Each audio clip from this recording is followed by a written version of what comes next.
I woke to the sound of liquid draining. It was not dramatic. It was steady and patient. The cloning tank opened with a soft hiss. Warm air touched my skin.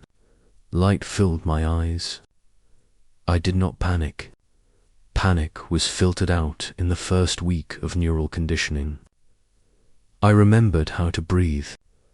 I remembered how to stand. A technician watched from behind a clear wall. She nodded once. That was approval. That was enough. A towel waited on a metal rail. I dried myself. I stepped onto the floor. The floor was cold. That meant I was real. That mattered more than it should have. They handed me clothes, grey, simple, standard. Issue for a legal adult clone. Then they handed me a data slate. The slate had one file: inheritance. Notice, that was unusual. Most clones left with a job assignment. Some left with debt. Very few left with anything else. I opened the file. The name at the top stopped me. Grandmother Arian Holt. I knew that name. Everyone did. She was dead for 20 years. She was a spacer. A long-haul captain. A woman who never settled. A woman who refused rejuvenation cycles because she said death kept people honest. She was also my genetic origin. The slate scrolled. Legal confirmation followed. Genetic match. Lineage verified. No contest filed. Asset transferred. Asset designation. Starship. Registry still active. I read the line twice. I inherited a spaceship. I looked up at the technician. She raised an eyebrow. That was her version of a smile. They gave me directions. Dock levels. Transit codes. No escort. That was another sign this was real. The transit lift carried me down through the station. The cloning facility sat near the core. The hangars lived far out where hull plating grew thick and honest. The lift doors opened. Smelled oil, metal, old air recycled too many times. The hangar was vast. Ships rested like sleeping animals. Some sleek, some scarred, some new, some forgotten. I followed the map on the slate. Hangar Bay 47. The bay lights flickered as I entered. Motion sensors waking from boredom, and there she was. The ship was not impressive. That was the first thing I noticed. She was not large, not small either. A mid-range hauler. The hull was dark, not painted, just bare composite with repairs, layered over repairs. The name was stenciled on the side. Second, chance I felt something tighten in my chest. I did not understand it yet. I walked closer. The ship had scars. Micrometeor impacts. Heat scoring. Patches welded by hand, not machine. This was a working ship. A survivor. The airlock responded to my slate. The door opened without hesitation. The ship recognized me. Inside was quiet. Not dead quiet. A living quiet. Systems idling. Power cycling. Waiting. Lights came on one by one as I walked. The interior was narrow, efficient, no wasted space. My grandmother had hated wasted space. I found the bridge. The pilot chair was worn smooth. Armrests polished by decades of hands. The console lit up when I sat down.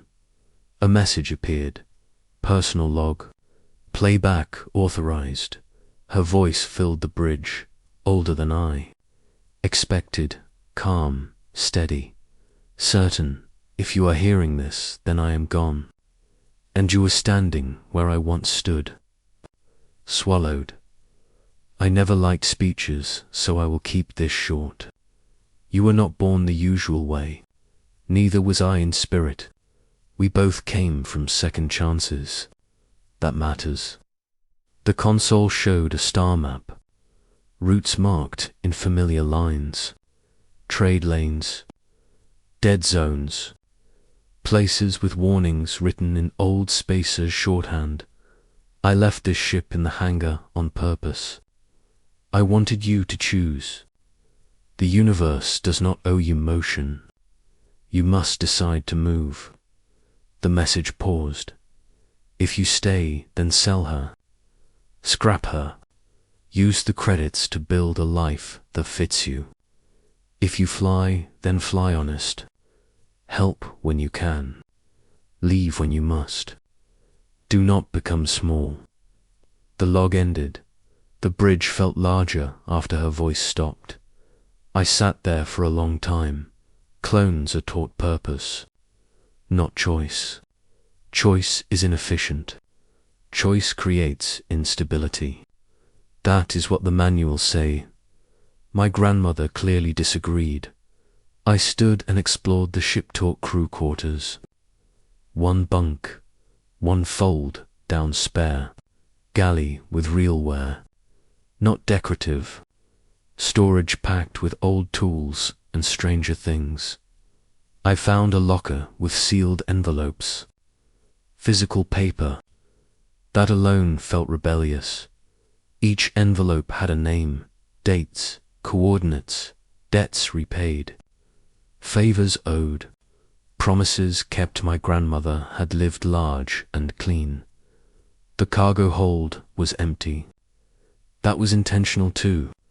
Space invites possibility. I returned to the bridge. The station traffic controller pinged me. Unidentified presence. State intent, I answered. This is the registered owner of Second Chance. Requesting systems check clearance. There was a pause. Second Chance. Registry confirmed. Owner status updated. Another pause. You are cleared. Take your time. The engines came online slowly, like they were stretching. I felt the vibration through the deck. I did not know where I was going yet. That was fine.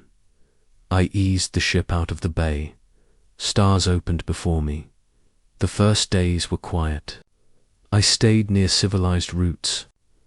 I learned the ship, her habits, her moods. She pulled slightly left under thrust. She liked a slower jump ramp. She complained if rushed. I fixed small things, tightened bolts, replaced filters. The ship responded with smoother hums. I began to understand why my grandmother loved her. On the 5th day, I received a distress signal, old format, narrow band, weak. A mining outpost, edge of a red system, no patrol coverage. I hesitated. Clones are not trained for heroics. We are trained for efficiency. But I remembered her voice. Do not become small. I altered course. The outpost was barely holding together.